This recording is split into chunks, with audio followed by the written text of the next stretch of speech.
रावण त्रास दई सिय को सब, राक्षसी सो कही शोक निवारो।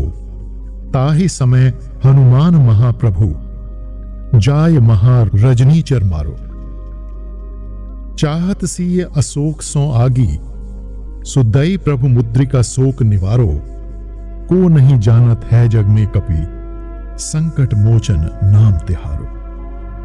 जब रावण ने सीता के जीवन को नरक बनाकर उन्हें पीड़ा देने के लिए अपनी राक्षसियों को भेजा, तब हनुमान महाप्रभु लंका पहुंचे और उन्होंने कई शत्रुओं का वध किया। निराशा में जब सीता ने अशोक वाटिका में अग्नि मृत्यु मांगी, तो हनुमान ने तत्काल उन्हें श्री राम की अंगूठी देकर आशा प्रदान की। संसार में कौन नहीं जानता है कि हे कपि, आप ही विघ्न हरता हैं। नमस्ते साधक, मैं आपका आध्यात्मिक गुरु वेद व्यास हूं। हनुमान जी आशा और शक्ति की पराकाष्ठा के प्रतीक हैं। आज आइए हम साथ मिलकर त्रेता युग की यात्रा करें, जब महाविष्णु ने अयोध्या में श्री राम के रूप में अवतार लिया था। हमने जो चौपाई अभी सुनी, उसके पीछे की कथा मैं आपको सुनाऊंगा और उसके बाद हम कुछ मिनटों के लिए महाबली हनुमान जी के स्वरूप पर ध्यान लगाएंगे।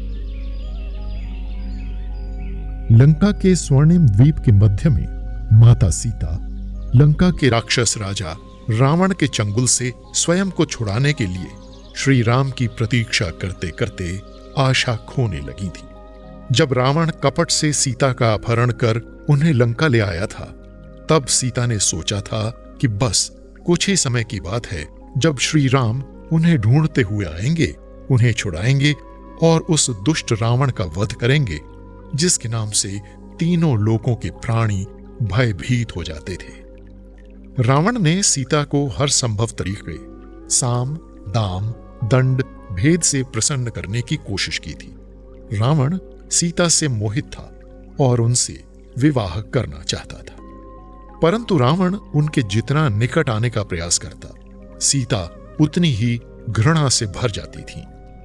अनेकों बार उन्होंने रावण से स्पष्ट शब्दों में कह दिया था कि उनका शरीर, हृदय, आत्मा और मन केवल श्री राम के लिए है, अन्य किसी के लिए कभी नहीं होंगे। पर सीता जितना उसके प्रस्तावों को ठुकराती थी, रावण उन्हें पाने के लिए उतना ही अधिक लालायित होता था। जब रावण ने उनका अपहरण किया और उन्हें अपने अलौकिक महल में लाने का प्रयास किया था, तब सीता ने उसमें प्रवेश करने से मना कर दिया था, ये कहते हुए कि वो उस घर में कभी कदम नहीं रखेंगी जिसमें श्री राम न हो। उन्हें सबक सिखाने और उनके ना को हां में बदलने के लिए रावण ने उन्हें अशोक वाटिका में रखा और उन पर दिन रात पहरा रखने के लिए सैकड़ों क्रूर राक्षसियों को नियुक्त किया था। यद्यपि राक्षसियों का मुख्य काम सीता की हठ को तोड़ना, रावण की निरंतर प्रशंसा करना और उन्हें तब तक सताना था जब तक वो रावण से विवाह करने के लिए सहमत न हो जाएं। ये यातना महीनों महीनों तक चलती रही। सीता निरंतर राम का नाम जपती रही, लेकिन उनके आने का कोई संकेत नहीं मिला। सीता के मन में संदेह होने लगा।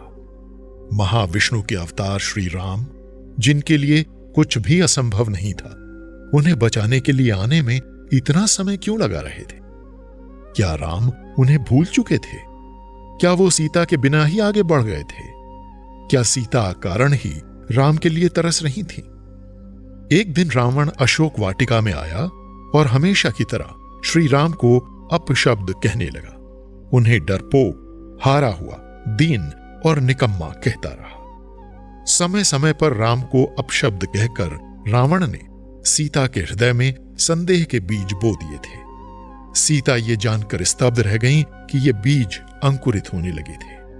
उनका विश्वास डगमगाने लगा कि राम आएंगे। उनके लिए यह सहना बहुत कठिन था। रावण ने सीता की आंखों में यह देख लिया और कल्पना से भी अधिक प्रसन्न हुआ। उसने अपने मंत्री से प्रसन्नतापूर्वक कहा, कुछ और दिन और सीता मेरी होंगी। मैं उनकी आंखों में हार देख सकता हूं। तैयारियां कर लो। अगली बार जब मैं अशोक वाटिका आऊंगा तब सीता से मेरा विवाह होगा। ये सुनकर सीता की आत्मा भय से कांप गई। अभिमानी रावण के जाने के बाद सीता ने अपनी हार स्वीकार कर ली। आंखों से लगातार आंसू बहते हुए सीता ने आकाश की ओर देखा और रो पड़ी। हे राम, तुम कहां हो? क्या तुम मुझे सुनते हो? क्या तुम मेरा ख्याल करते हो? ये दुष्ट अगली बार आएगा तो मुझे अपनी पत्नी बना लेगा, और क्या तुम कुछ नहीं करोगे? मेरे राम, तुम मुझे उसके दुष्ट चंगुल से बचाने क्यों नहीं आए? मेरा विश्वास कम हो रहा है हे राम, मेरे संदेह बढ़ रहे हैं।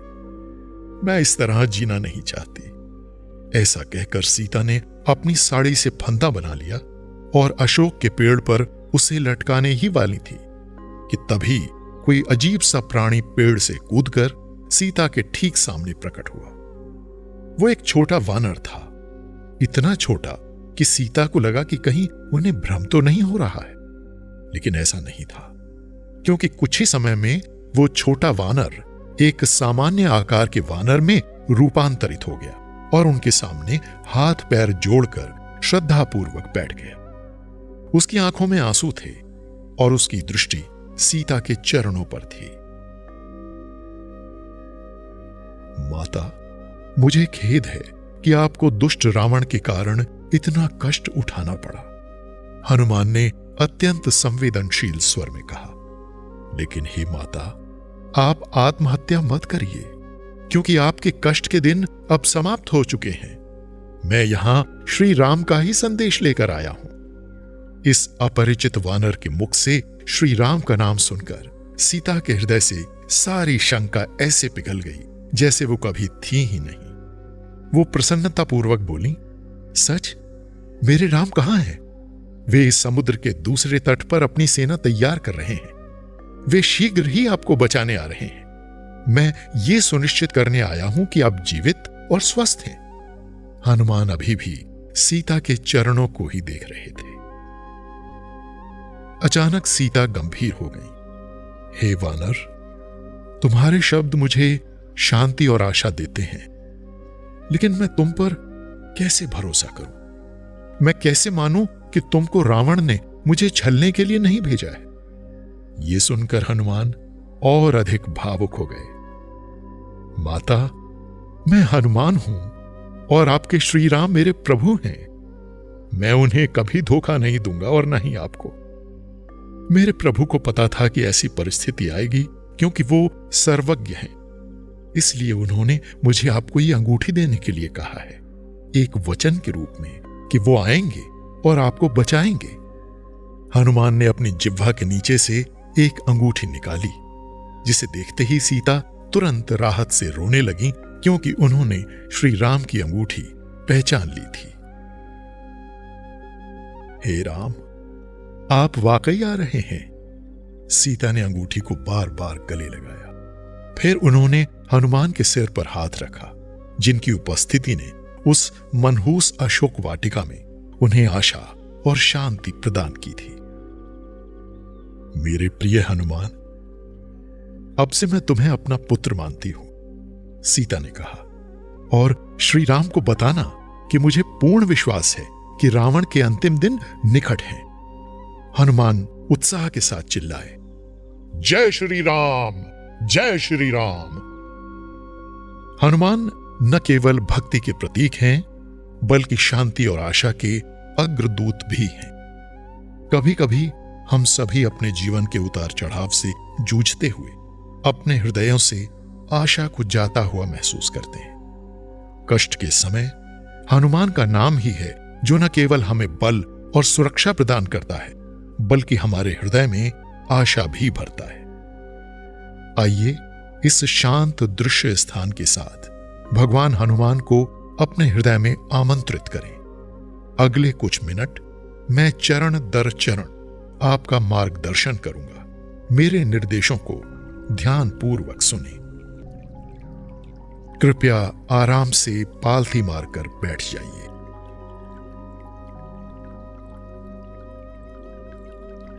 यदि आप कुर्सी पर बैठे हैं तो कृपया सुनिश्चित करें कि आप सहज हैं। अपनी कमर सीधी रखें। अपनी आंखें बंद कर लें। अपने कंधों को ढीला छोड़ दें। अपने हाथों को गोद में रखें। होठों पर हल्की शांत मुस्कान बनाए रखें। धीरे धीरे श्वास अंदर लें। एक गहरी श्वास बाहर छोड़कर आरंभ करें। श्वास छोड़ते समय आइए हम हमारे मन के सभी संदेह त्याग दें। श्वास लेते समय हम आशा को आमंत्रित कर रहे हैं। ऐसा 4 बार करें। मस्तक पर भौहों के मध्य के ठीक ऊपर अपना ध्यान केंद्रित करें। कल्पना कीजिए कि आप भगवान हनुमान के चरणों में बैठे हैं।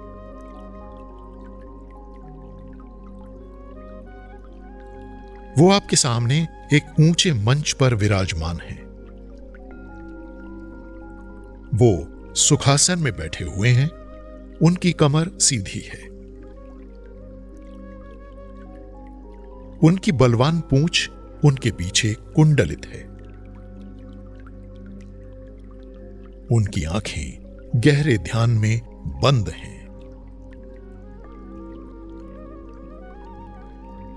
उनकी आभा राम नाम, राम राम राम के उच्चारण से भर रही है। हनुमान जी को देखते रहें। उनका पूरा शरीर सिंदूर से लिप्त है। श्री राम के प्रति उनका प्रेम इतना है कि वो श्वास भी राम नाम की लय में ही लेते हैं।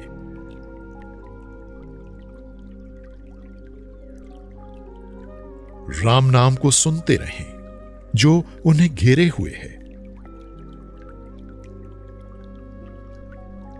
कल्पना कीजिए कि आपका हृदय हनुमान जी के साथ मिलकर राम नाम का जप कर रहा है।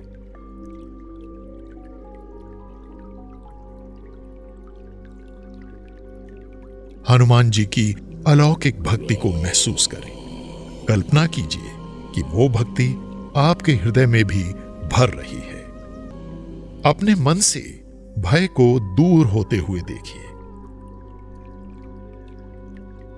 हनुमान जी के होते हुए भय या निराशा के लिए कोई स्थान नहीं है। उनके होते हुए हम कभी हार नहीं सकते। हनुमान जी की शक्ति को हृदय में महसूस करें।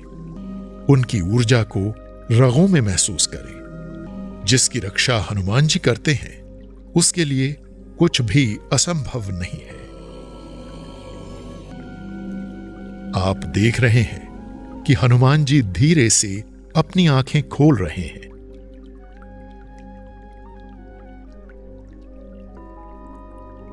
और एक कोमल मुस्कान के साथ आशीर्वाद देने के लिए अपना हाथ उठा रहे हैं।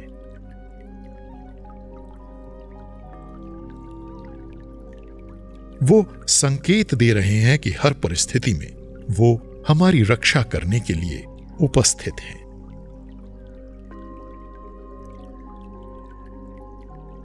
आप उन्हें दंडवत प्रणाम कर रहे हैं।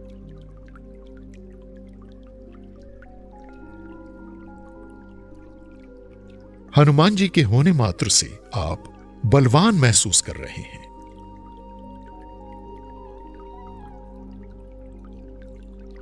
धीरे धीरे आप अपने परिवेश के प्रति सचेत हो रहे हैं।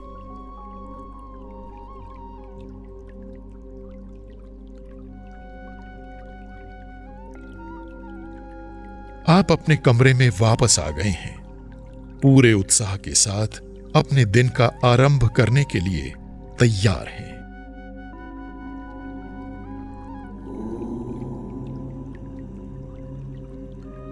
धीमी लंबी श्वास लें।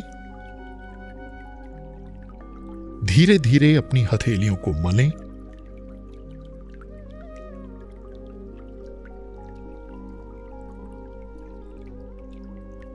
अपनी हथेलियों को अपनी आंखों पर रखें।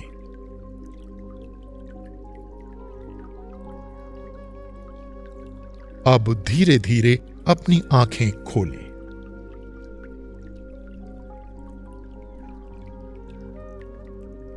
यदि दिन में किसी भी समय आपको लगे कि भय या संदेह आपके हृदय में घर कर रहा है, तब ये कल्पना करें कि हनुमान जी आपके हृदय के केंद्र में बैठे हैं और उसे प्रेम और शक्ति से भर रहे हैं।